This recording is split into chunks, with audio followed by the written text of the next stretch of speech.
Bonjour, bienvenue dans une nouvelle vidéo. On va faire le deuxième entretien et j'ai l'honneur d'avoir encore un excellent intervenant en la présence de Cédric Foulet de l'Audace Verte que j'ai eu la chance de rencontrer à Bipositive à Lyon avec Polo. Et j'ai trouvé son discours tellement intéressant que je lui ai fortement conseillé de venir témoigner de sa longue expérience. Bonjour Cédric, comment ça va? Bonjour, bonjour. Merci de m'accueillir. Alors, est-ce que tu peux un peu te présenter en quelques lignes? Oui, alors Cédric Foulet, j'ai un parcours un peu typique d'ingénieur où j'ai été dans différentes industries. J'ai commencé par l'automobile dans une usine de production de voitures. Puis après, j'ai été fabricant, enfin, j'ai été dans la conception d'usines, ce qu'on appelle des greenfields à travers le monde d'usines automobiles, puis d'usines de production d'aluminium dans une société qui est un reste d'une grande société française qui s'appelle Péchinet. Et par hasard ou surtout envie d'arrêter de voyager, je me suis retrouvé dans l'industrie du recyclage des batteries, où j'ai développé un certain nombre de projets qu'on pourra peut-être évoquer, qui me donnent du coup une vision un peu globale du recyclage de la batterie, de son histoire. Et depuis 2020, j'ai eu envie d'aller faire du conseil à travers toutes les typologies d'industrie, en particulier pour faire de la stratégie énergétique, environnementale, développement de procédés, accompagnement de l'industrialisation auprès de petits, moyens et très grands industriels. Et forcément, au vu de mon expérience, toujours pas trop loin de la batterie au jour d'aujourd'hui. J'ai aussi une autre structure qui s'appelle Vertical Innovation, où on fait plus des choses, ce qu'on va appeler le RSE. Enfin, c'est surtout l'accompagnement des sociétés vers la prise en compte du climat. Voilà. D'accord. Bon, vous avez compris que c'est surtout pour sa casquette d'expert batterie et de son recyclage que j'ai le plaisir d'accueillir Cédric aujourd'hui. Alors, on va commencer directement, on va ouvrir le bal. Voici un certain nombre de questions. Alors, est-ce qu'il est possible de correctement récupérer les différents éléments d'une batterie lithium, LFP, lithium-ion? Parce que ça, c'est un peu un mythe. On entend à longueur de journée, c'est un désastre écologique, on ne peut rien récupérer, etc., etc. Alors, contrairement à ce qu'on dit, enfin, ça fait très longtemps qu'on recycle les batteries. On peut toujours mieux faire, ça c'est sûr. Il y aura toujours des gens pour dire qu'on peut mieux faire. Mais à partir du moment où on met un produit qui s'appelle une batterie, et on l'évoquera aux différents moments, on est sur des choses qui font partie d'une REP, d'une responsabilité élargie des producteurs, qui vient des directives européennes par l'application de quelque chose qui est le code de l'environnement. Donc, si on regarde les éco-organismes qui gèrent la REP, enfin tout ça, c'est assez vieux. Les premiers textes législatifs obligataires sont de 1981-82. Donc, je veux dire, on est bien avant la mise sur le marché de manière intensive du lithium-ion. Donc, oui, le lithium-ion a été recyclé. Puis, il y avait d'autres batteries qui se recyclaient aussi. Donc, ça fait partie tout de la même législation. Alors, dans la question, il y a un petit truc où souvent, je suis un peu jusqu'au boutiste, parce que c'est important d'un point de vue réglementaire. Le LFP est dans le lithium-ion. C'est pas le LFP ou le lithium-ion. Le LFP est à l'intérieur du lithium-ion, comme l'est le NCA, le LTO, le NMC, les NMC de base qui étaient des NMC 111, alors ou 811 aujourd'hui, ou des choses comme ça. Donc le chiffre qui est derrière, c'est le pourcentage de contenance du métal identifié par la première lettre dans la batterie. Donc voilà, c'est pas des chiffres, des codes secrets et autres. Donc tout ça, voilà. Et oui, on récupère depuis toujours des métaux. Alors on récupère les métaux qui sont à l'intérieur parce que deux choses. Un, il faut dépolluer. Et ça, c'est la base même des directives et du code de l'environnement qui est relié au code pénal avec des actions judiciaires qui peuvent être lourdes de conséquences pour les gens qui pollueraient avec l'abandon de batterie et qui induit tout ce. Je crois qu'on en parle après dans certaines questions, mais de metteurs sur le marché et autres, parce que c'est une schématique où tout est lié et tout a été prévu et tout est mis en place pour que tout cela se passe correctement. Alors, certes, aujourd'hui, il y a une explosion, mais c'est tout à la base est quand même bien prévu. Et les métaux sont récupérés de manière extrêmement importante, pour certains presque totalement. Alors, juste pour expliquer, quand vous achetez une quiche Lorraine, quand vous faites une quiche Lorraine, voilà, on va nous donner une tarte, une quiche Lorraine, et il va falloir refaire de la farine, des œufs et autres. Donc vous comprendrez bien que, tout le monde, c'est pas évident de faire du 100%. Et on ne peut pas faire du 100%. Et il n'y a aucun recyclage, que ce soit dans le textile, qui fait du 100%. Ça serait mentir de dire qu'on fait du 100%. On essaye de s'approcher de la plus belle des valeurs, d'un métal ou d'une matière qui est utile dans l'économie. Est-ce que tu aurais en tête un peu la distribution du taux de recyclage par constituant principal, on va dire, d'une batterie genre prismatique alors la batterie prismatique, déjà sa composition, l'acier, très facile à récupérer, c'est par aimant, overband. Alors, je vais peut-être tuer quelque chose parce que j'entends très fréquemment les batteries sont broyées. Alors, une batterie n'est pas broyée tant que telle. Oui, un jour, elle va certainement être broyée pour être séparée, mais le procédé n'est pas du broyage en tant que tel. Le procédé est déjà une sécurisation de la batterie.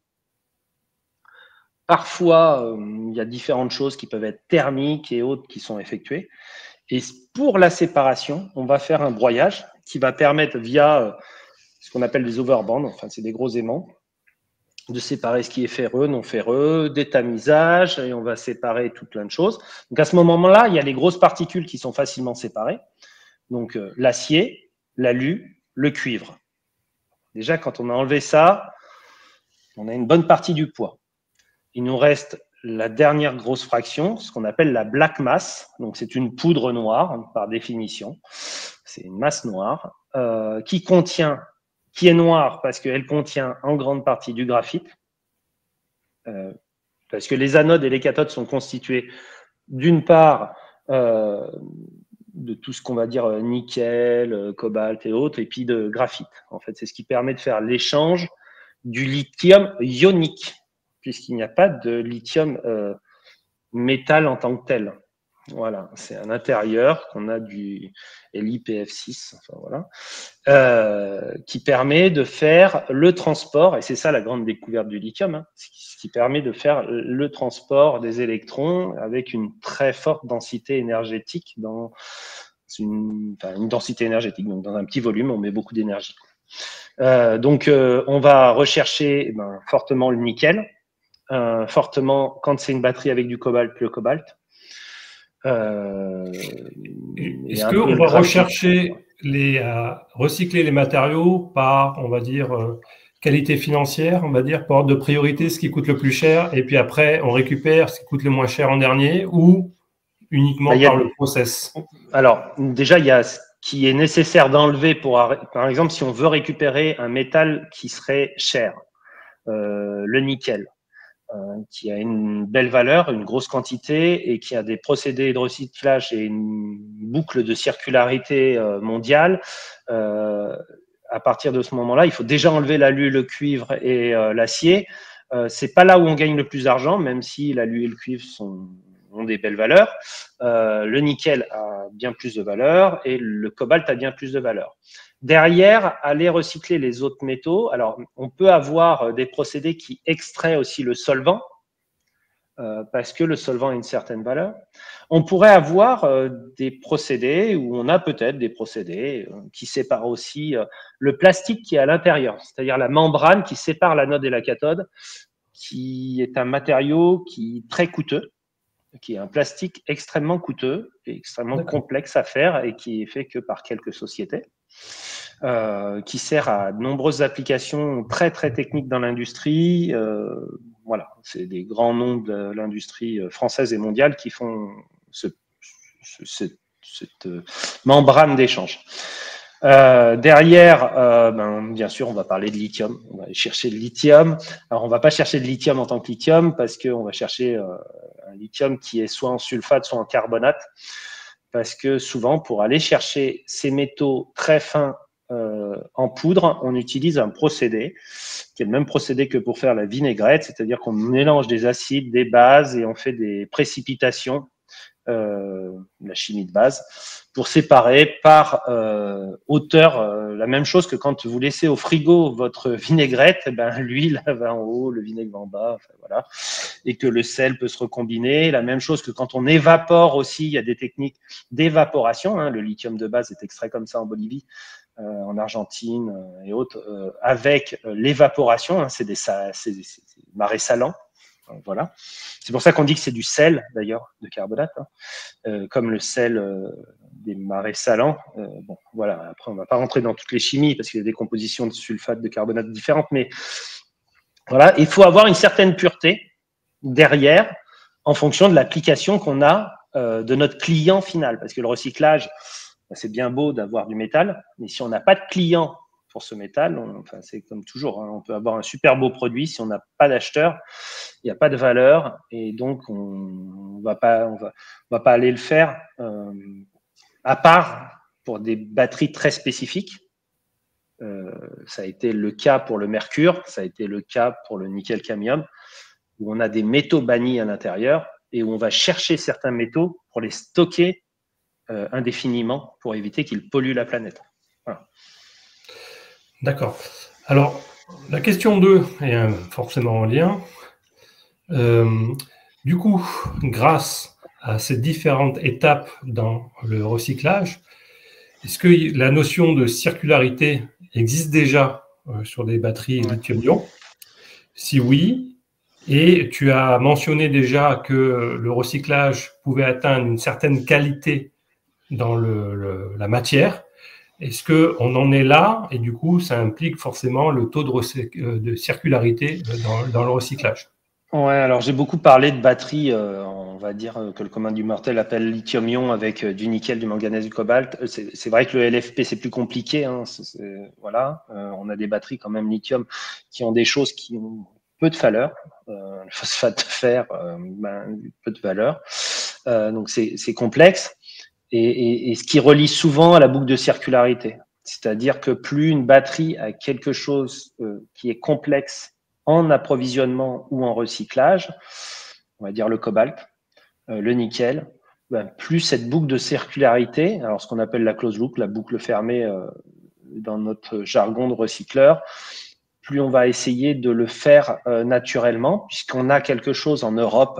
On n'a pas beaucoup de mines, mais on a quelque chose qu'on appelle une mine, qui s'appelle la mine urbaine. Je pense que c'est un terme peut-être qui vous dit quelque chose. Mais en gros, c'est d'aller chercher dans les poubelles, dans le recyclage, la plus grande majorité du métal qu'on aurait besoin pour une application. Aujourd'hui, le fer et le cuivre, par exemple, sont sur des boucles fermées pour les applications classiques qui dépassent les 80%. Voilà. Donc, la close loop ou la boucle fermée, elle vient dans ce sens-là. Maintenant, il faut intégrer deux choses. Il y a on fabrique aujourd'hui des batteries qui n'ont pas les mêmes proportions de métaux qu'avant, parce que des batteries qui arrivent en recyclage aujourd'hui, c'est des batteries qui ont 8, 10 ans. Donc, c'est pas du tout les mêmes chimies qu'aujourd'hui. Donc, on n'est pas dans les mêmes proportions de métaux. Donc, c'est ça qu'il faut bien comprendre. On est à la hausse ou à la diminution maintenant? Ça dépend duquel. On est à la baisse. On est ce qu'on appelle, on va vers le free cobalt, parce que, enfin, vers le zéro cobalt. On utilise beaucoup de termes anglais, c'est vrai, des fois. Donc, il faut m'arrêter. Voilà. Le zéro cobalt, pourquoi? Parce que le cobalt est ce qu'on appelle le métal un peu du diable. Il n'a pas toujours eu bonne réputation. Peut-être justifié ou pas, je ne suis pas dans ces débats-là. Et puis, c'est un métal cher. Donc, plus on s'en sépare, cher, et puis qui est peut-être à l'origine de tout plein d'autres problématiques de la batterie. Mais voilà, on s'en sépare. Le nickel, lui, a monté de base. Si on dit une 811, on est passé de 1 à 8 par rapport à la 111 de base. Donc, du coup, oui, le nickel, depuis toujours, avec d'autres typologies de batteries, est plus dans l'esprit d'une boucle fermée. Maintenant, faire ce qu'on appelle des niveaux de cathode ou d'anode matériel, c'est très complexe, très, très complexe. Et aujourd'hui, dans le lithium-ion, on le fait à l'échelle de la R&D, des boucles vraiment très fermées à l'échelle de la R&D, parce que fabriquer du carbonate de lithium qui est à ce niveau-là et autres, c'est un prix excessif par rapport au prix du marché. C'est-à-dire voilà. que le coût énergétique et les coûts des infrastructures nécessaires pour arriver à un taux de recyclage satisfaisant ou en tout cas équivalent à ce que l'on peut récupérer dans la nature est disproportionné. Et disproportionné, ouais. D'accord. Au jour d'aujourd'hui. Alors, ce qui est peut-être disproportionné, c'est le prix auquel on l'achète. C'est-à-dire, il est trop peu cher en ce moment ou pas assez cher? Je pense qu'on paye trop peu cher l'extraction de ces typologies de métaux ou de précurseurs, comme on dit chez nous.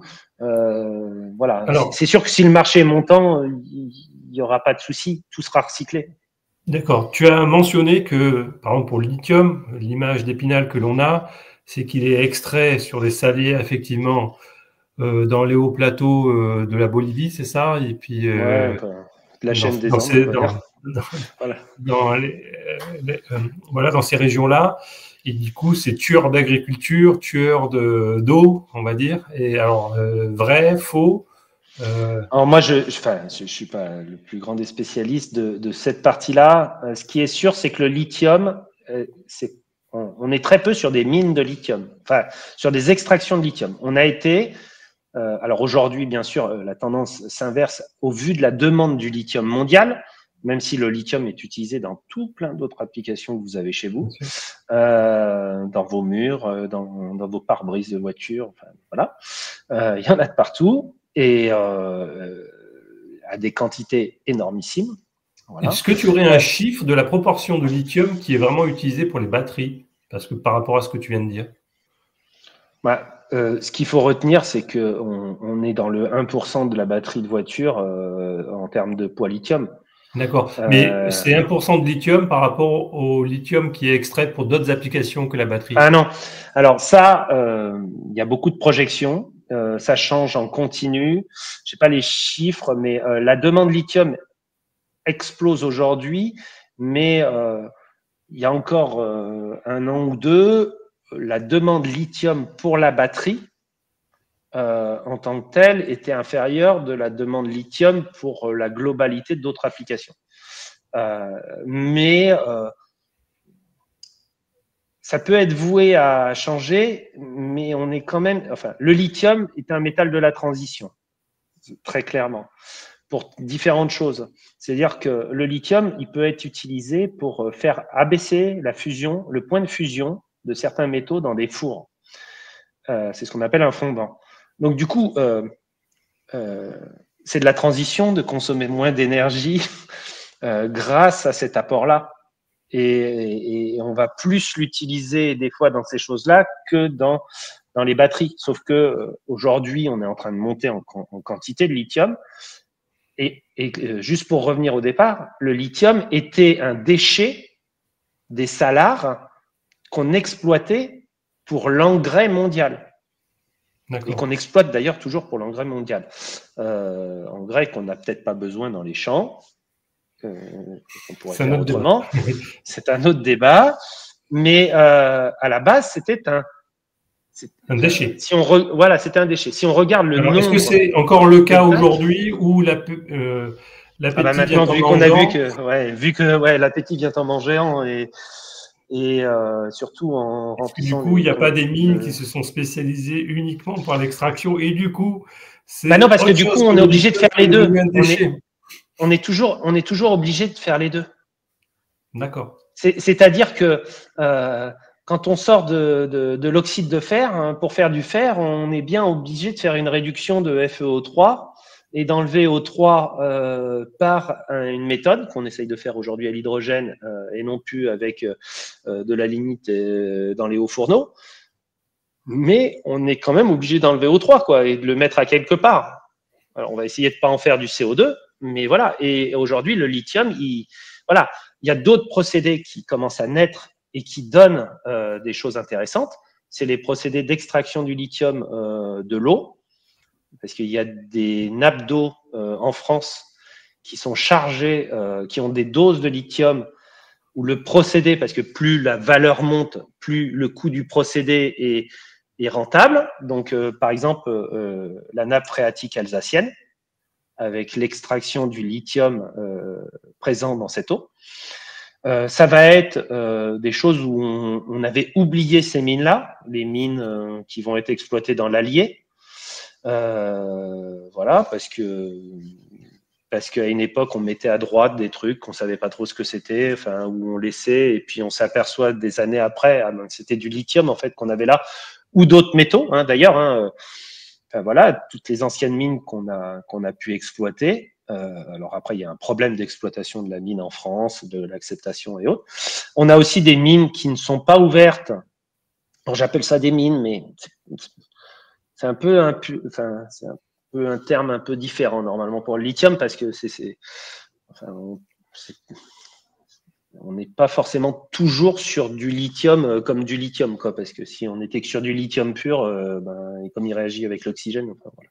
Mais il peut y avoir des mines au Portugal, dans certains autres pays où est-ce que le nombre de sources potentielles a augmenté forcément? Ouais, c'est un peu comme le pétrole. C'est un peu comme le pétrole. Plus le prix monte, plus on trouve des sources, parce que plus elles sont accessibles, ou plus les gouvernements se disent ben faut que je regarde si j'en ai pas chez moi. Donc voilà. Faut que je participe au festin. Comment ? Il faut que je participe au festin. Ouais, c'est ça. Ben il y a des grandes mines de lithium en Afghanistan. Très clairement. Est-ce qu'on a des projections sur les capacités de réserve en lithium mondial? Alors ça, oui. Alors j'ai eu la chance de les voir il n'y a pas très longtemps, mais je les ai plus en tête. Il faudrait que je regarde juste la data. Je l'ai pas regardé là, mais oui. Alors on sait qu'on est. Alors il y a avoir la mine et être capable de l'extraire à la vitesse où on en a besoin. Ça, c'est deux choses différentes. Et est-ce que c'est nécessaire d'extraire à une grande vitesse pendant très peu de temps pour faire quelque chose très rapidement, ou plutôt extraire pendant longtemps, un peu plus intelligemment, et du coup réduire la vitesse de production de derrière? Ça, c'est des grosses questions qui rentrent dans l'économie circulaire parce que, et qui rendent très important le fait de recycler ce lithium, d'aller chercher d'autres lithiums, de faire du free lithium, de faire de tout ça, d'aller vers un mix, de faire quelque chose que j'ai fait, auquel j'ai participé, un gros projet auquel j'ai participé, qui est la création de la seconde vie. Donc il y a bien plus de 10 ans, la création de la seconde vie, de l'utilité, de toutes ces batteries, de pas aller directement au recyclage. Faut pas être fixé sur le recyclage. Il y a bien d'autres choses. Je rappelle que dans l'économie circulaire, il y a 5 R, refuser, réutiliser, réemployer, réparer, rendre à la terre, enfin voilà. Donc il y a plein de choses à faire avant le recyclage. Mais oui, le recyclage va participer à ça et c'est important pour éviter de taper dans la masse trop rapidement. Ça, c'est dur à comprendre, mais... Non, c'est assez clair. Donc, il y a de plus en plus de découvertes de gisements qui, avec des nouvelles techniques, semblent avoir un coût environnemental d'extraction moindre. Et en tout cas, pour les premiers gisements, jusqu'à peut-être 2 ou 3 ans, c'était considéré comme un déchet d'un autre process, qui était peut-être, lui, très polluant, attention, mais le déchet d'un autre process Plutôt agricole, c'est ça, pour des oui, c'est ça, plutôt pour le phosphate. D'accord. Voilà. Mais aujourd'hui, voilà, on est en train de virer vers d'autres choses, d'autres typologies d'approvisionnement et surtout d'autres purifications de cet approvisionnement. D'accord. Parce que c'est la pureté de ce lithium qui est importante. Voilà, alors justement, donc c'est pour le côté circulaire de la chose. Si on veut faire des nouvelles batteries avec notamment ce lithium recyclé, donc il y a une notion de pureté. Je ne suis pas chimiste, donc excuse-moi si je m'exprime mal. Ouais, c'est le bon terme. C'est le bon terme. Et donc, est-ce qu'on en est loin, par exemple, pour le lithium, de commencer à y envisager des batteries qui viennent de le côté circulaire du recyclage? Non. Non. On n'en est pas très loin. Je pense même que certains le font. Alors, est-ce que ça ne va pas déborder un peu sur des directives européennes qu'on abordera dans… Ouais, c'est ça. Alors ça va déborder là-dessus. Moi, je voudrais juste c'est pas rappeler, mais la plupart des batteries, on le sait, sont fabriquées en Asie, dans un pays qui est la Chine, que j'apprécie assez bien pour y avoir passé de longs mois et de longues années. Aujourd'hui, la Chine recycle directement dans ses gigafactories. Donc, ils ont certainement une close loop plus intense que celle que l'on a aujourd'hui en Europe. Il y a quand même un effet très européen, peut-être même français, enfin, je vais dire comme ça, mais si on dit on a fabriqué des batteries avec des matières recyclées, je ne sais pas pourquoi, dans le rayon, si on a deux batteries l'une à côté. Ouais, voilà, tu as tout compris. Comme les médicaments génériques un peu. C'est ça, exactement. La même aujourd'hui, mais oui, mais non. Ouais, alors c'est super, tout le monde dit c'est génial, faut y aller et autres. Ouais, mais pas pour moi. Mais pas pour moi. Et donc ça applique quelque chose qu'on a un peu parlé juste avant, ce qu'on appelle un cut, un yield, enfin voilà. C'est-à-dire que les gens ils disent du coup moi je paye moins. Ah bah oui. Et ça favorise pas cette boucle fermée. Pourtant, avec le verre, c'est bien en route, c'est bien opérationnel depuis des longues années. On ne se pose pas la question. On parle d'un matériau, le verre, qui a quand même une longue histoire derrière lui. Ce qui n'est pas le cas de la batterie lithium. Voilà, tout vient aussi par un système industriel qui se met en place, une massification. C'est-à-dire qu'aujourd'hui, des batteries en fin de vie, oui, il y en a beaucoup. Non, elles ne débordent pas de partout. Elles sont gérées. Il y a peu d'usines parce qu'il y a peu de batteries. Même si ces usines commencent à être… Il en manquerait presque. Alors, ces usines commencent à être dépassées, mais ce que je veux dire, c'est que ça ne suffit pas pour ouvrir des gigafactories de recyclage. D'accord. Aujourd'hui, un certain nombre de projets ralentissent ou accélèrent en fonction de cette vision. Et je veux dire, on est en 2025. L'arrivée massive des batteries en recyclage de véhicules électriques, c'est 2030, 2035, 2040. C'est demain, mais c'est pas encore aujourd'hui. Voilà, aujourd'hui, on est plus sur les téléphones, les vélos, les ordinateurs et les déchets de production. Voilà. Donc, faut se faire la main, faut travailler. Alors qu'en Chine, ils ont déjà basculé un peu sur du véhicule électrique en termes de recyclage. Ouais, je dirais même qu'ils en sont à la deuxième série. Parce que les bus électriques commencent à… je pense que j'ai cru voir des vidéos où vous regardiez si c'était des cellules de première vie ou de seconde vie, vos prismatiques. Voilà, la preuve elle en est, c'est qu'ils sont déjà en train d'expédier leur seconde vie. Donc, c'est QFD. Alors, du coup, je rebondis sur la troisième question. Ah, oui. Alors, pour ça, une vieille batterie lithium-ion. Ouais, alors là, je vais passer un petit peu de temps à expliquer quelque chose parce que c'est hyper important. c'est hyper sensible et c'est un des sujets qui m'a fait accepter cette interview, vu que sur le nombre de vidéos, même des vidéos où tu passes ou des lives où tu passes, j'entends des choses et ça me fait, tu vois, j'ai trop de cheveux blancs à cause de ça, tu vois, c'est à chaque fois j'ai des cheveux blancs qui apparaissent, quoi. Donc, les directives batterie européennes existent depuis plus de 40 ans. Okay. De ça est né ce qu'on a appelé la directive batterie européenne, qui, dans chaque pays de l'Union européenne, découle une REP, une responsabilité élargie du producteur, qui oblige tout metteur sur le marché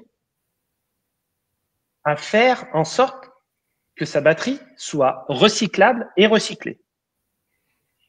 Voilà. C'est-à-dire que soit il rentre dans un champ de la REP qu'on va appeler éco-organisme, soit il est dans un champ individuel. Au 18 août de cette année 2025, les nouveaux agréments vont sortir avec la nouvelle REP dont le cahier des charges est sorti le 14 avril, c'est-à-dire il y a 10 jours. Très frais. Très, très frais. Qui va élargir le domaine des éco-organismes afin que, on va dire, ce soit plus des systèmes collectifs qu'individuels qui se mettent en place. Mais toute personne qui met sur le marché français des batteries doit mettre en place un système de take-back, de retour ou d'éco-organismes pour faire recycler sa batterie. Donc de là, il existe des centres alors agréés. Il existe des centres de transit, de regroupement, d'expédition et de recyclage final de tous les types de batteries. Alcaline, saline, pile bouton, nickel métal hydrure, nickel cadmium, lithium, portable, vélo, tout type. Donc, plomb, voilà, il en existe. Alors, on n'est pas nombreux, mais il en existe. Voilà. Avant de décomposer cette chaîne, parce que là on comprend qu'il y a une chaîne, ouais. J'ai acheté ma batterie sur Internet, par exemple sur un vendeur européen. Je commence par européen. Alors, européen. Européen, c'est européen. C'est pas marque, mais peu importe. 3 acteurs français, par exemple, et belges, peu importe. Donc, je leur achète une batterie. Oui. Ils ont donc obligation, en fin de vie de celle-ci, de la récupérer. D'avoir mis en place un système permettant de la récupérer et de la recycler. Alors, comment ça peut se traduire alors, ça peut se traduire. Alors, voilà. Monsieur X vend une batterie en France et il est européen ou français. Alors, ça change un petit peu des choses parce que quand il est européen, il oublie souvent qu'il vend en France. Et ça, c'est pas un point négligeable, on pourra en parler. C'est-à-dire qu'aujourd'hui, dû à la REP et la directive européenne, on va pouvoir chasser les metteurs sur le marché, enfin chasser, c'est un terme qui est un peu dur, mais on va pouvoir identifier et donc dire, attendez, monsieur, vous mettez sur le marché français, là. Il faut se soucier de la loi en France, quoi. Enfin, on va pas mettre une voiture fabriquée dans un pays qui n'a pas de réglementation de pare-choc, cette voiture en France. Voilà. Il y a des règles d'importation, par exemple, dans les voitures, ben, ça peut être la même chose, quoi. Donc ça, c'est un premier point. Mais bon, on dit, il est mis sur le marché. Si c'est une batterie qui fait plus de 5 ou 7 kilos, ce qu'on appelle un système, parce qu'on va se dire, c'est les batteries pour faire du stockage stationnaire à la maison, type un certain nombre de racks 19 pouces. Bah là, forcément, la personne qui vend doit informer son acheteur de qu'est-ce qu'il doit en faire en fin de vie. Évidemment. Et il doit, par la loi, avoir prévu sa fin de vie. C'est-à-dire qu'il doit s'être renseigné de chez qui il va l'envoyer, combien ça va lui coûter, et il va dire à Sébastien, oui, Sébastien, je vous reprends votre batterie. Alors, il peut le dire, et la loi lui oblige à lui dire, si vous me la livrez chez moi. Donc, à ta charge de lui envoyer. Alors, il doit quand même t'aider à l'envoyer parce qu'on en parlera, mais oui, c'est pas si simple de transporter des batteries en fin de vie. Et à partir de là, c'est à sa charge. ou alors il a payé un éco-organisme parce que c'est une batterie de perceuse. Ils ont payé l'éco-organisme qui le récupère dans les fûts à la sortie du supermarché et qui le trie et le recycle de la même façon. Pour certaines cellules, c'est les mêmes cellules. Sauf qu'il y en a un qui a payé quelque chose et qui finance le système, l'écotaxe, et l'autre, je l'espère, l'autre, je l'espère. J'achète des cellules prismatiques sur Alibaba. Alors là, je pense que c'est le. Alors, on en a parlé. C'est un peu pour ça que je t'ai interpellé sur Bipositive. Alors, si vous les achetez sur un stock en Pologne, imaginons. Non, parce que je suis du monde de la batterie, on les connaît ces stocks. Enfin, ils sont pas réservés aux gens qui font du do-it-yourself. On a beaucoup d'assembleurs en France, on a beaucoup d'assembleurs en Europe. Ces cellules servent à différentes autres choses et sont très prisées. Ces prismatiques sont très intéressantes. En LFP, elles sont très intéressantes, même si en Europe, on pense beaucoup NMC. Et du coup, ces gens-là, ils sont compétents et connaissants le fait que s'ils vendent en France, normalement, ils devraient payer une taxe sur le kilo qu'ils livrent en France. Il y a des douanes, même si l'Europe est un grand truc, il y a des douanes. Et c'est sur le pays où on vend que l'on paye la taxe pour que ça puisse être recyclé sur ce pays-là. Il n'y a pas encore des. Alors, il y a beaucoup de vendeurs Internet qui, alors, pas forcément que des cellules, hein, même des batteries complètes de certains pays autour de chez nous. Hein, ça peut être l'Espagne, l'Italie, la Belgique, l'Allemagne et autres qui livrent en France par Internet, parce qu'aujourd'hui, le monde est simple de commander par Internet. Enfin, moi aussi, je le fais. Mais ce vendeur, s'il vend en France, moi, quand j'achète des produits pour mon activité professionnelle en Allemagne, la TVA, c'est la même chose que l'écotaxe. Il faut voir l'écotaxe comme la TVA, c'est-à-dire on est à 20% en France, mais sauf que quand on achète en Allemagne, on paye hors TVA parce qu'on déclare quand on a acheté une TVA intracommunautaire qui se règle à un autre niveau. Quand nous, on va revendre le produit, on va remettre 20%, qu'on va donner à l'État qui va le reverser indirectement après à l'Allemagne, par exemple. Et donc, cette écotaxe, il faut la voir comme une TVA de recyclage, une TVA environnementale, qui n'est pas un truc fou furieux. Ça permet de payer quoi? Les fûts, les camions qui transportent les fûts, les gens qui font ces choses-là, les gens qui gèrent les palettes avec les fûts pour les renvoyer vers les centres de tri, qui les renvoient eux-mêmes vers les centres de recyclage, qui renvoient eux-mêmes vers les matières finales de traitement. La chaîne, elle est très logistique. Donc, le coût, il est très, très logistique. Les process essayent toujours de se sortir avec la valeur intrinsèque, mais c'est très logistique. C'est ce qui change beaucoup avec le lithium-ion. C'est que la valeur intrinsèque des métaux, aujourd'hui, elle est basse. Elle est très basse. À part le nickel, le reste, c'est très bas. D'accord. Donc, c'est plus cette obligation, un fardeau à l'heure actuelle, parce que le coût de revient du recyclage des différents matériaux n'est pas très lucratif. D'accord. Pour l'instant, ça peut changer, si je comprends bien. Et donc, on va dire que cette nouvelle réglementation de la REP, à l'heure actuelle, ça n'est pas forcément bien vu par les vendeurs de batteries. Si. Alors, elle est très bien vue par les vendeurs de batteries, au contraire. La plupart des metteurs sur le marché sont très contents parce que tout le monde va être à égalité. C'est-à-dire que la différence de prévoir, imaginez quelqu'un qui prévoit sa mise sur le marché et de récupérer ses batteries.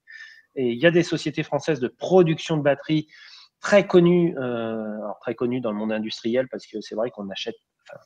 La personne qui fait du stockage d'énergie solaire avec des batteries, je vais citer, j'en citerai pas beaucoup, mais la société Saft, qui a été achetée par Total Energy, qui est indirectement la Gigafactory ACC.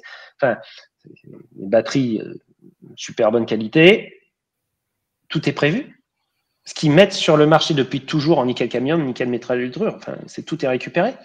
Donc, les gens qui prévoient ça, forcément, ont un coût de mise sur le marché qui est différent parce qu'ils se disent si la batterie revient, la batterie va revenir. Moi, ça va me coûter tant, donc il faut bien que je le mette dans le prix de base. Alors que s'il y en a qui mettent sur le marché et qui ne prévoient pas l'argent pour financer derrière, ben, c'est moins cher. C'est mathématique. Il n'y a pas de sujet. Ce que tu es en train de dire, c'est que les importations sauvages, on va dire, de cellules prismatiques de Chine, directement de Chine, par bateau, à un moment donné, ça va se faire rattraper par la patrouille. À un moment donné… Alors, ceux qui vont se faire rattraper, c'est ceux qui envoient. C'est ceux qui envoient, parce que de toute façon, il y a un code douanier. Tout se sait par le code douanier de l'importation. Donc, c'est dans le prix DDP, quelque part, je ne sais pas comment ça s'appelle, EX. Bah oui, et évidemment, ça va se retrouver à cet endroit-là parce que, en fait, voilà, la REP, donc le cahier des charges sorti par la nouvelle pour les nouveaux éco-organismes, prévoit quelque chose qui est extrêmement important. Il y a plusieurs choses dans ce nouvelle contribution. Alors, ça vient de sortir le 14 avril, donc c'est neuf, tout n'est pas éclairci et autres, mais ça fait quand même un moment qu'on en parle.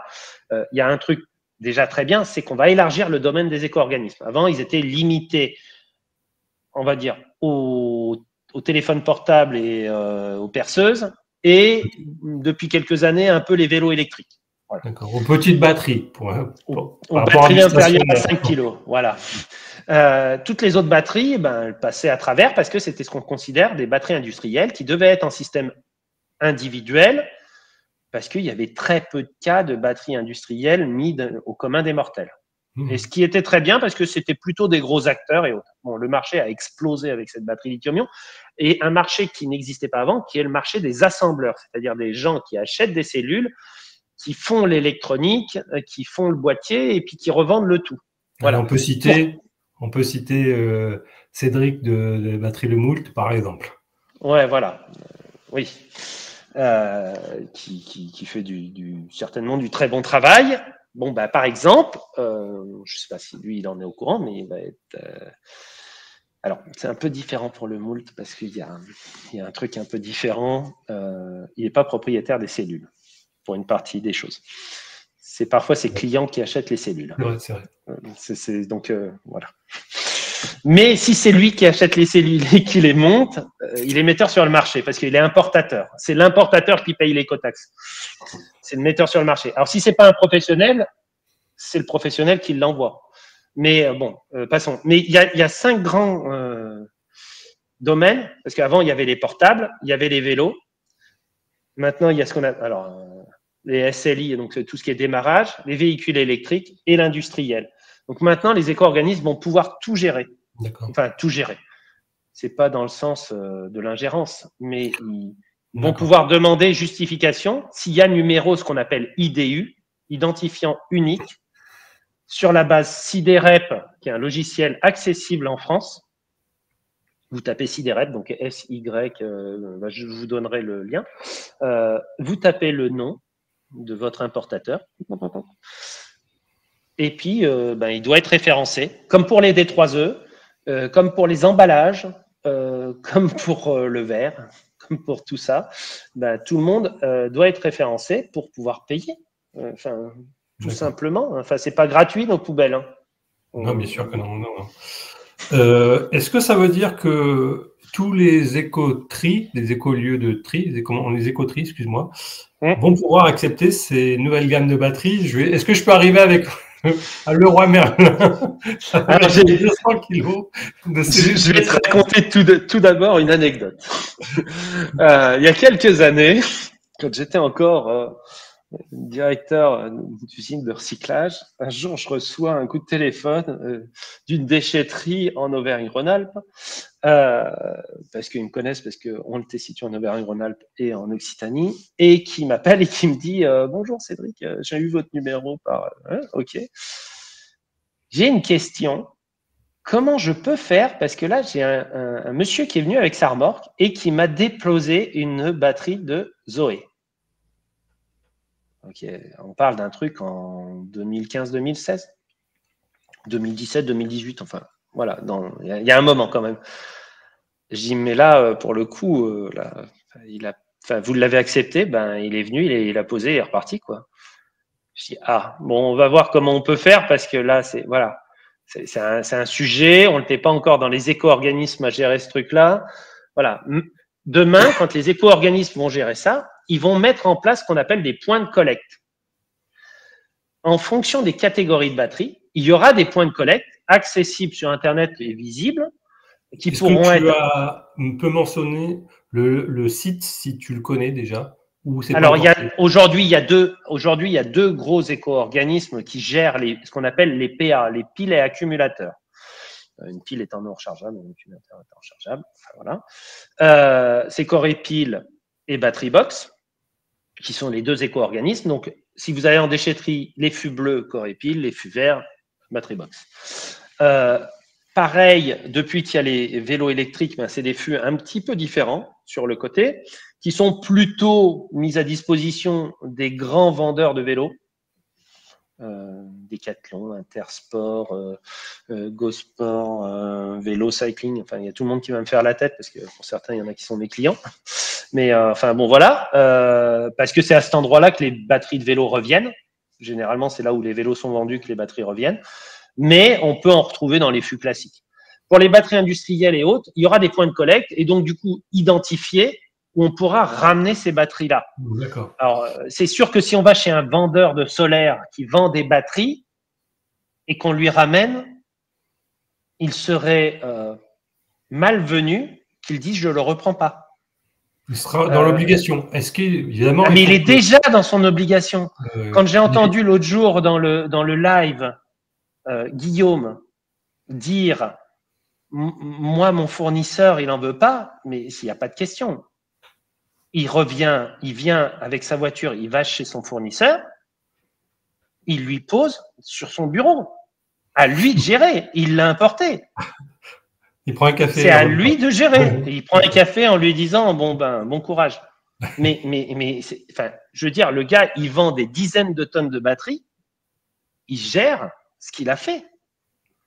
C'est la loi du pollueur-payeur, quoi. Enfin, je veux dire, à un moment, stop, quoi. Donc, il va y avoir vraisemblablement les vendeurs de batteries stationnaires, donc typiquement les vendeurs solaires, vraisemblablement, et les gros importateurs.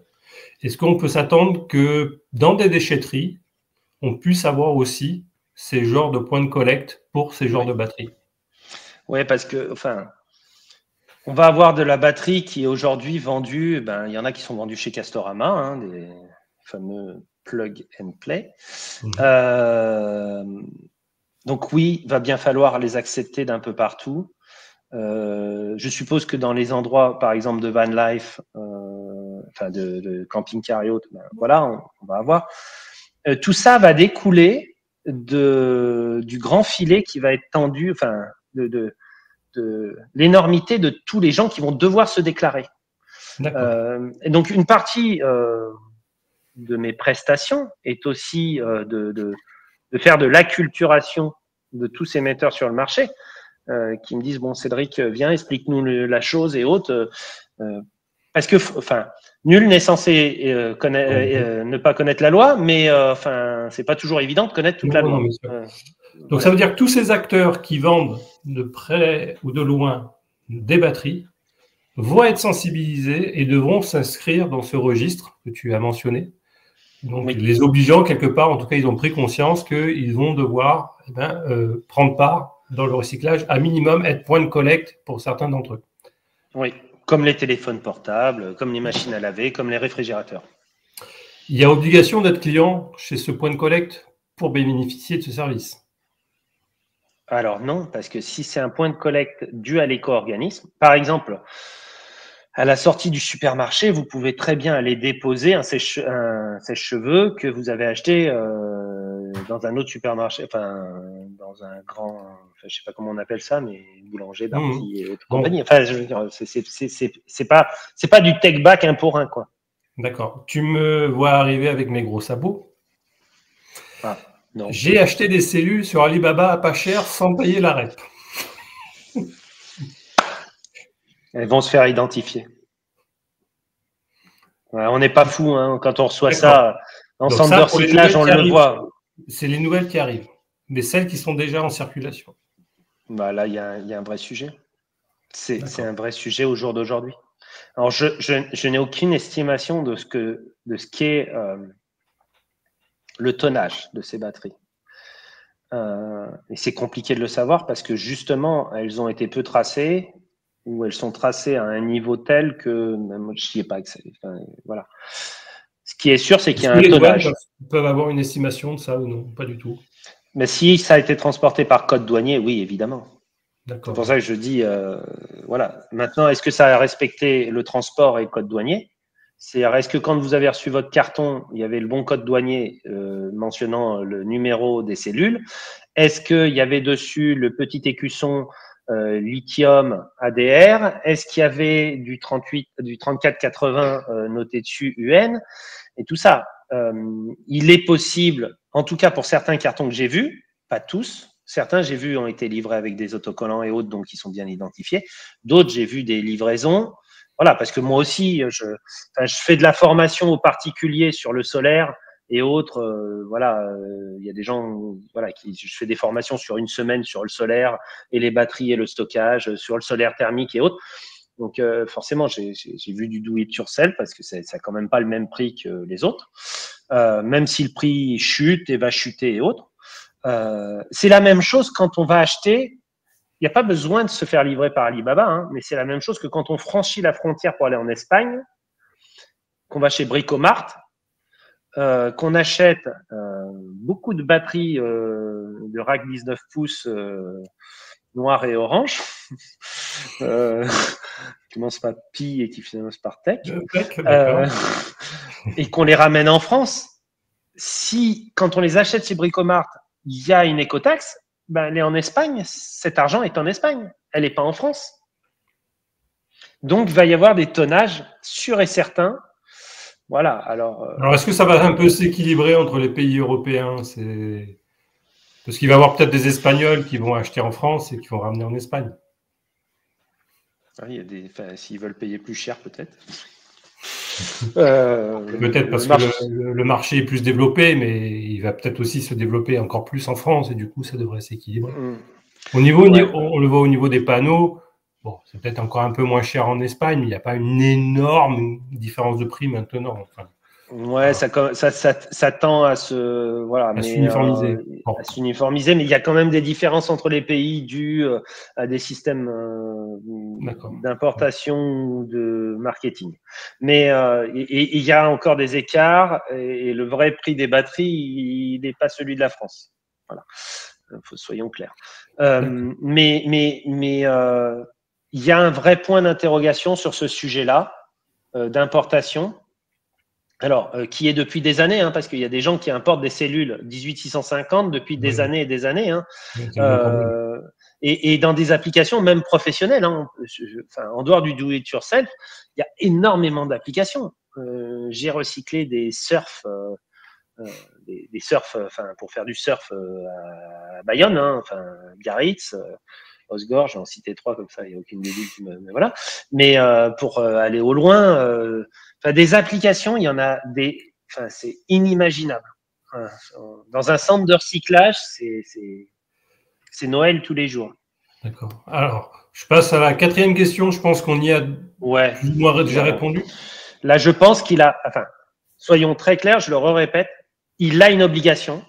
S'il n'est pas au courant de ça et qu'il voit cette vidéo, il n'y a pas de souci, il peut me contacter et on discutera d'une prestation pour que je l'informe complètement. S'il regarde la vidéo, il peut aussi s'informer parce qu'il y aura beaucoup de choses dedans. Mais là, on peut plus dire qu'on n'est pas au courant, quoi. Ils payent. Alors, surtout ceux qui vendent du solaire, ils payent déjà l'écotaxe des panneaux solaires, ils payent l'écotaxe des D3E si c'est pas payé par au-dessus, hein, ce que je veux dire, s'ils sont l'importateur primaire, parce qu'il y en a qui importent en primaire, mais s'ils sont pas importateurs primaires et qui sont secondaires, c'est le primaire qui l'a payé.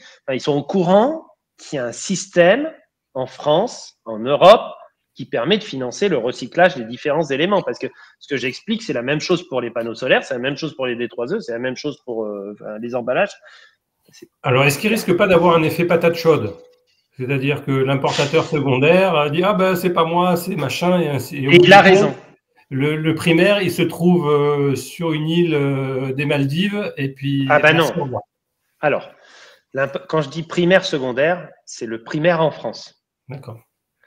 C'est le premier qui fait rentrer la marchandise en France. C'est lui le primaire. Et derrière, il y a un secondaire. Il peut très bien dire, j'ai un primaire qui est en France et qui ne m'a pas donné cette information-là. Maintenant, quand on achète quelque chose, on doit regarder s'il y a la réglementation qui suit. Je parle en professionnel, que des particuliers se fassent avoir, enfin, ne soient pas au courant de la chose. Mais un professionnel, il n'achète pas des disjoncteurs qui ne sont pas aux normes. Voilà.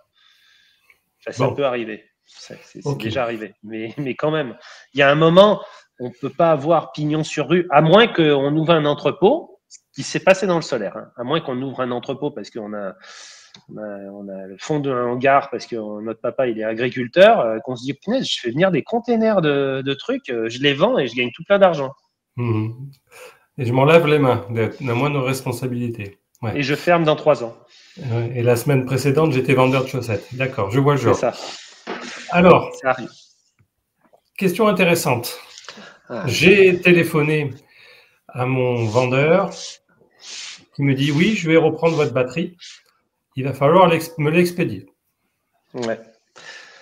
Alors, les transports de matières dangereuses en Europe sont régis. Alors, quand je dis matière dangereuse, la bombe de Chantilly pour les fraises, c'est une matière dangereuse. Ça peut péter quand on en a beaucoup dans un camion. S'il y a un problème, c'est dangereux. Ce qui est dangereux est classé. Il y a une classification qui relie aussi au code douanier. Vous voyez où je veux en venir. Donc, quand on a un code douanier, on sait que ça doit être transporté dans une logistique spéciale. Ça peut être un emballage, ça peut être une limitation de la quantité, ça peut être d'interdire que ça monte dans un avion. Ça peut être de dire on ne mélange pas ces produits-là avec de l'alimentaire sur un bateau. Voilà, il y a des codes. Donc, pour le routier, et je vais juste garder le routier France métropolitaine, parce que sinon, après, avec l'avion et le bateau, ça rentre dans d'autres noms. Et donc, après, c'est l'IDMG, donc c'est tout ce qui est transport avec plusieurs modes de transport. Mais là, on va rester sur le routier. Donc, il y a la règle qui s'appelle l'ADR, qui est le transport des matières dangereuses, très bien classifié, très clair. On doit transporter dans tel contenant, telle façon, tel carton. Quand c'est une matière non dangereuse, enfin, quand c'est une batterie, il y a au début de sa vie, donc on considère que le fabricant ne met pas sur la route des batteries qui sont dangereuses. Donc du coup, elles sont dans un carton quand même. Si vous achetez n'importe quel objet avec des batteries, vous avez l'UN 3481 qui est un matériel avec une batterie. 3481 qui est que la batterie toute seule. Le petit code avec le code UN9 avec les petites batteries dessinées qui est sur le paquet et qui donc répond à une typologie d'emballage qui normalement sur une chute d'1,20 m ne va pas endommager la batterie. Voilà. Après, les transporteurs doivent être classifiés ADR, sauf si la quantité présente dans le camion est inférieure à une quantité qui est définie par l'ADR. Maintenant, une batterie en fin de vie, parce que c'est ça la question, une batterie en fin de vie, elle est considérée dangereuse parce qu'on ne sait pas ce qui peut arriver, on ne connaît pas ce qui lui est arrivé et généralement, si on la met au recyclage ou si on la met à la poubelle, c'est qu'elle n'est pas dans un bon état. Donc, soit qu'elle ne fonctionne plus, soit qu'elle a eu un incident. Prenons un exemple, des batteries 19 pouces noires, voilà, qui auraient gonflé, des push-shells. Comment? Par exemple. Par exemple, voilà, des push-shells gonflés. Alors là, bien sûr, si elles viennent à être percées, ça va faire une petite torche air. Intéressant, qui crie fort et qui, voilà, donc intéressant. Donc ça, normalement, ça doit être transporté dans un emballage normé pour ça. Les fûts que vous voyez à la sortie des déchetteries, bleu, vert, où dedans on met des batteries, de la vermiculite, il y a une sage plastique pour éviter les court-circuits, la vermiculite est là, ou le sable, pour pas que ça bouge, et donc on ferme, avec la sage qui est fermée pour éviter le court-circuit, on ferme et autres, c'est mis sur des palettes, c'est bien étiqueté, et c'est transporté par des camions spécifiques qui gèrent du déchet. Voilà. Si votre fournisseur dit take back, le plus simple, c'est quand même qu'il vous envoie un emballage, à vos frais ou pas à vos frais. Ça, c'est dans le trouble aujourd'hui de la loi. On est d'accord. Mais qu'il vous envoie un emballage qui correspond à ce take back. Souvent, ça va être des petites choses UN, pour que vous puissiez le mettre avec la bonne étiquette dans le bon transport qui revienne chez lui. D'accord. Donc, c'est pour ça que s'il ne le prévoit pas dans son financement de base, bien sûr, ça va lui coûter de l'argent. D'accord. Mais c'est plus facile aujourd'hui de fermer les yeux, quoi. Mais encore une fois, c'est pas super cher. Hein. Enfin, est-ce que tu as un ordre de grandeur, par exemple, au kilowattheure? Par exemple, la partie recyclage sur un kilowattheure de lithium-ion, combien c'est? Alors, je vais parler au kilo plutôt, parce que nous, on parle en tonnes. C'est entre 0,5, au kilogramme de cellules, c'est entre 0,5 et 1 euro évalué publiquement. Voilà. D'accord. Ce qui fait que pour une batterie de 15 kg, on est autour de 80 euros pour la partie recyclage, hein, quand même. 80, 85 euros. Enfin, 15 euros entre 40 et 85 euros. Non, on parle de 0,5 euros à 1 euro. Donc, 15 kilos, ça fait 15 euros. Non, mais une batterie de 15 kg, elle fait 90 kg. Hein. Oui, 15 kWh. Excuse-moi, quand tu dis 15 kg, c'est les kilogrammes. Dans ma communauté, oui, exact. On est d'accord. Alors, le poids des cellules, hein, bien sûr, si c'est que du métal de casing, on parle de poids de cellules, hein, mais si c'est 80 kg de cellules, oui, on est à 4. Alors, si c'est du LFP, oui, on est à 80 euros pour 80 kg. Si on est sur du NMC 811, on va plus 7 à 45-50 euros. D'accord. Voilà, c'est ça. Alors, ça va payer de la logistique et du travail dessus. Voilà. C'est pas exceptionnel. C'est pas extrêmement bien rétribué. Voilà. Alors, du coup, cette option de take back, d'après toi, est-ce qu'elle va être privilégiée ou alors les grands professionnels du secteur vont plutôt décharger cette tâche à des acteurs locaux, dire allez recycler, je vous donne l'adresse du centre le plus proche de chez vous? Moi, je leur conseille, à part si c'est vrai, en B2B, le système individuel est peut-être possible. Alors, est-ce qu'il y aura des systèmes individuels acceptés au 18 août 2025? On verra. On verra. Parce que dans le D3E, les systèmes individuels ont disparu depuis la nouvelle REP. Enfin, ont disparu. Il en reste 5 ou 6 sur les 300 qu'il y avait de base. Et c'est les éco-organismes, écosystèmes, écologiques, qui gèrent tout le système. Moi, je pense que le mieux est quand même de se déclarer auprès d'un éco-organisme qui pourra mettre en place quelque chose qui maille le territoire si la distribution de ces batteries est sur le territoire.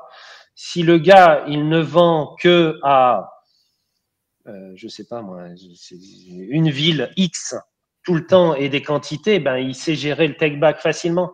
S'il fait des batteries que pour les data centers, d'une certaine marque très connue, je peux vous dire que ça fait des tonnages extrêmement importants, hein, les data centers en lithium-ion. Hein. Pour avoir fait ceux d'une grande marque américaine, ça envoie du lourd. Hein. Là, oui, il peut faire un système en one-to-one, mais s'il vend au commun du mortel, le B2C classique, il est obligé de passer par un éco-organisme. Il ne pourra pas gérer cette chose-là. Il n'aura pas les effectifs pour gérer cette chose-là. Ou alors, s'il embauche les effectifs, qui fait tout le travail, qu'il a les camions sur la route, qui paye, je veux dire, le prix des batteries sera tel qu'il n'y a personne qui va les acheter. Il faut mieux qu'il passe par un éco-organisme. Et puis qu'il indique à son client, ben, moi je suis chez tel éco-organisme, tatati tatata, vous pouvez regarder sur son site internet, là où vous pouvez aller déposer, et tout est bon. Alors, on va se mettre dans ce cadre-là, en B2C, mais j'habite Brie-Contre-Robert, j'ai rien contre les habitants, assez loin de mon... Excusez-nous. Du point de... C'est plus Brie que contre... Ouais, c'est pas grave. Assez loin du point de collecte le plus proche, on parle de centaines de kilomètres, avec le maillage actuel qui n'est pas encore super développé, qui risque de se développer. Donc, je dois faire appel à un transporteur. Et du coup, question suivante, quelle obligation un transporteur de batterie lithium doit-il respecter? Alors, le maillage, malheureusement, je vais répondre à la question, mais le maillage dû aux éco-organismes, il est hyper dense en France. On parle de dizaines de milliers de points de collecte. Ah oui. De dizaines de milliers de points de collecte. Mais peut-être pas pour ces genres de batteries.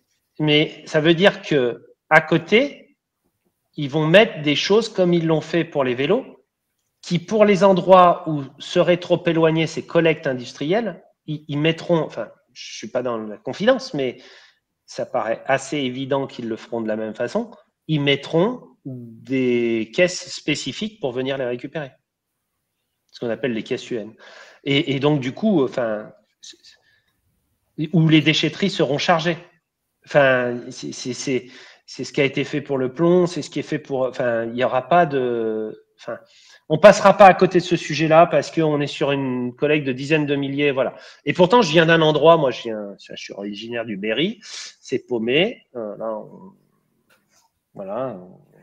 On se bat avec la Creuse pour essayer d'avoir le moins d'habitants, et les corbeaux, même chez nous, ils passent à l'envers pour voir la misère pas voir la misère du monde. Enfin bon. Même chez nous, il y a des collectes au milieu de nulle part, qui coûtent beaucoup plus cher que si on est au centre de Lyon, certes, mais il y a des collectes et qu'il faut que tout s'équilibre. Maintenant, le transporteur, qu'est-ce qu'il doit respecter? Ben déjà, il faut qu'il ait des camions qui sont plaqués, qui sont autorisés. Donc, plaqués, ça veut dire tous les camions que vous voyez avec des plaques oranges, c'est des transports ADR. Comme devant et derrière, vous avez une petite plaque orange, les transports ADR. Sur des containers que vous pouvez voir fréquemment sur la 7 qui remonte, ça va être des containers qui ont, eux, des autocollants sur le côté, marqué batterie lithium, UN3480, transport, plaqué orange. Dedans, il faut qu'ils aient des emballages homologués UN, ça on l'a parlé, qui résistent à 1,20 m de chute, et tutti quanti. Vous tapez ADR, emballage homologué, batterie, vous avez la définition exacte des emballages. Donc voilà, c'est hyper courant. Alors les étiquettes, elles sont normées. On ne peut pas mettre n'importe quelle étiquette. Pour l'histoire, on n'imprime pas ça sur une feuille imprimante. C'est un peu stupide pour le coup, mais il faut que ça résiste aux UV. Machin. Enfin bon, voilà. L'étiquette, elle coûte super cher. C'est un super business. Voilà. Et il faut que le chauffeur du camion, il y a deux choses. Le chauffeur du camion, il soit validé avec sa licence ADR. Il a un permis où on lui a appris à transporter ces choses-là. S'il y a un incident, il sait réagir. Dans son camion, il faut qu'il ait une cale de roue. Il sait qu'il n'a pas le droit de se garer au milieu de la cour de la maternelle, de Brie en machin. C'est d'ailleurs une des raisons pour laquelle, dans beaucoup d'écoles, il n'y a plus trop de collecte. Parce que ces fûts-là sont classés. Donc, voilà. Donc, il faut qu'il ait sa licence, son permis. Il faut qu'il ait un certain nombre de matériel, donc le gilet jaune, la cale, l'extincteur, qu'il sache avertir, voilà, qu'il ait tout son nécessaire de travail pour le faire. Et dépendant du typologie pour qui roule, parce que alors il y a des transporteurs qui roulent avec des sites raccrochés, c'est-à-dire que le site Y a des camions Y, mais il y a aussi des camions Y qui roulent pour des sites W. Donc il faut que le site où lui il va soit autorisé à recevoir ces matières et qu'il ait les installations appropriées pour éviter qu'on fasse un barbecue géant ou que s'il y a barbecue, ça soit gérable, qu'on sache ce qu'il y a dedans, et que si les pompiers doivent intervenir ou les systèmes de sécurité, ben on sache intervenir correctement. Parce que l'erreur, elle est humaine. L'incident, il existe. On pourra faire ce qu'on veut. Un incident, c'est un incident. Il y a beaucoup moins de voitures électriques qui brûlent que de voitures thermiques en Europe. Mais des voitures, oui, ça brûle. Soit électrique ou thermique. Là, ce que j'entends, c'est que on dirait que ça va limiter quand même le nombre de transporteurs, ou alors uniquement à des très gros groupes. Non, il y en a beaucoup. En fait, il y a des tout petits groupes qui sont très connus. Moi, j'en utilisais, avec lesquels j'étais super content. Je vais en citer 3 comme ça, ils seront contents tous les 3. Et pas des gros. Alors, ils ont une certaine taille, mais on parle de 30, 40 camions. Enfin, voilà. Donc, en Isère, j'utilisais Guy Cassé, TGG, donc Transport Gineston et Rousset. S'ils m'écoutent, merci. J'espère que vous n'êtes pas mécontents que je vous le dise. Voilà. Qui ont les licences, qui savent très bien transporter, qui font super bien le job. C'est pas des méga compagnies internationales. Et d'ailleurs, les très grosses compagnies de routiers sont pas forcément ADR. Parce qu'il faut qu'ils renouvellent, faut pas qu'ils aient de turnover sur les chauffeurs, faut qu'en interne, ils aient un conseiller à la sécurité pour remplir les papiers. Parce qu'en fait, il y a aussi un truc, c'est que tous les camions qui se baladent, à la fin de l'année, on fait un bilan et on édite un rapport. On dit, on a transporté tant de camions avec telle chose, de tel client, et c'est toute une bible qu'on remet, qui s'appelle le rapport ADR. D'accord. Donc c'est plutôt un marché de niche au niveau du transport. Ouais, de sociétés qui sont quand même bien spécialisées. Oui, alors bien sûr, il y a des gros acteurs qui font des transports, mais ils réservent leur ADR à des choses pour livrer. C'est pas une bêtise, je dis, pour livrer les palettes au mois d'avril-mai de mousse chantilly dans les supermarchés ou un autre produit ADR parce que c'est classé produit dangereux, hein, les serviettes hygiéniques, les couches de bébé. C'est produits chimiques, hein, oui, c'est. Et les palettes de Javel, tout ça, dans un supermarché, c'est une bombe. Hein. Il y en a un paquet, hein, des produits dangereux. Hein. Vous savez, tous ceux qu'on dit, il ne faut pas les boire, il ne faut pas les manger. Ouais. Donc, il y en a un paquet. Imaginez un camion de Javel qui se renverse sur la route. C'est quand même important qu'on sache qu'il y avait de la Javel dedans. Pour pas que les gens fassent n'importe quoi. Donc, voilà, la récupération d'urine, c'est un transport ADR. Alors, c'est plus transporté en non-urine, c'est transporté en non-urée. Mais, des classifications, il y en a énormément. C'est pas pour embêter le monde, c'est pour prévenir des dangers et de la pollution environnementale. C'est vraiment le code de l'environnement. Pour moi, c'est ma Bible, parce que le Code de l'environnement a prévu beaucoup de choses pour éviter les catastrophes qu'on a pu connaître. C'est vraiment un livre d'histoire, et souvent on légifère quand on a eu un problème. A posteriori, oui. A posteriori. Pour certains cas, malheureusement, mais on ne peut pas être devin, on n'a pas de boule de cristal. Voilà. Ok. Donc ça, c'est assez cadré quand même. Alors... Question, du coup, je pense qu'on a déjà un peu répondu, mais ouais. Bon, oui, alors la déchetterie va être un point de collecte. Dire que ça sera un industriel, je ne sais pas. Moi, je pense que oui, il y a des grosses déchetteries qui le seront. Ces grosses déchetteries sont soit gérées par des syndicats, soit gérées carrément par des acteurs, on va dire, de la collecte. Et c'est très facilitant. Il faut savoir qu'une déchetterie est un site ICPE, donc installation classée protection de l'environnement. Donc, qui respecte toutes les normes pour collecter ces choses-là.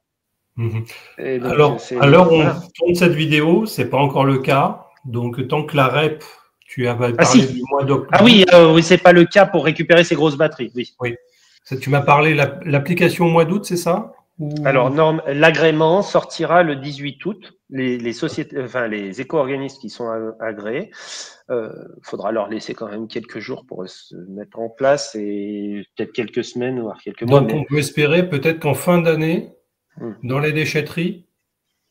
En tout cas, va y avoir des informations Dans le cahier des charges, justement, il y a tout un paragraphe sur le fait qu'il va falloir que les éco-organismes informent. Est-ce qu'il y a un budget communication, par exemple? Est-ce qu'on va avoir des spots à la télévision, des choses comme ça? Alors, il va y avoir des spots à la télévision, je ne sais pas. Il y aura certainement de la communication active auprès du particulier, très, très, très active auprès du professionnel, parce que une des grosses choses, alors, c'est bien de savoir où on doit ramener sa batterie. Mais ce qui est très important, c'est que tous ceux qui mettent des batteries sur le marché soient au courant qu'il faut qu'ils participent à cette chose-là. Et du coup, que dans les notices de vente, alors même si en France, on ne dit pas tout le temps les notices, mais que ça soit noté. Un prospectus, un flyer, au moins. De comment on doit procéder. De comment on doit procéder. C'est un minimum syndical. Aujourd'hui, je suppose qu'il n'y a personne qui va prendre son téléphone et le balancer comme ça, quoi. Ben, c'est un peu la même chose parce qu'on sait qu'il y a un recyclage des téléphones. Tout le monde en est conscient. Et d'ailleurs, qu'il y a une batterie lithium-ion à l'intérieur, hein, et qui n'est pas la plus simple. Donc, du coup, je pense que c'est dans ce système-là que ça va se passer. Ça va pas être simple parce que, peut-être que c'est pas évident pour tout le monde, mais il y a des dizaines, des centaines, des milliers de metteurs sur le marché. Et c'est un maillage énormissime. Voilà, des batteries stationnaires. Tu as été à Bipositive. Je ne sais pas ce que tu en as pensé, mais c'était pas un salon où il y en avait énormément. Je t'emmènerai avec moi sur un autre salon professionnel. D'accord. Voilà, il y en a encore plus. Il y en a encore plus. Voilà. Okay. Donc, c'est énorme. Ok. On arrive à 1h15 d'entretien. Ouais. Ce que je te propose, c'est qu'on se revoit dans une deuxième partie pour parler un peu plus d'assurance et en lien avec les batteries. Parce que là, le sujet est tellement passionnant, plus d'1h15, 1h16 d'entretien. Et donc, je te propose qu'on coupe ça en deux. Voilà. Ouais, parce que c'est très intéressant aussi, l'autre sujet. Voilà. Oui.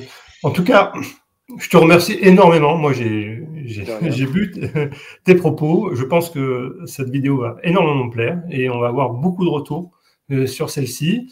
Et je te dis donc à très vite pour une deuxième partie. S'il y a des questions, n'hésitez pas à les mettre. N'hésitez pas, il va essayer d'y répondre. Je ne sais pas si j'arriverai à répondre dans les commentaires. Je vais mettre tes coordonnées dans la description de la vidéo si vous voulez contacter. Vous êtes un professionnel qui a besoin d'expertise ou vous êtes, pourquoi pas, un particulier aussi qui a besoin de formation, que sais-je encore. Pas de souci. Cédric est là pour ça. Donc, je mettrai ses coordonnées en description. Voilà, je vous remercie et puis à très vite pour cette deuxième partie.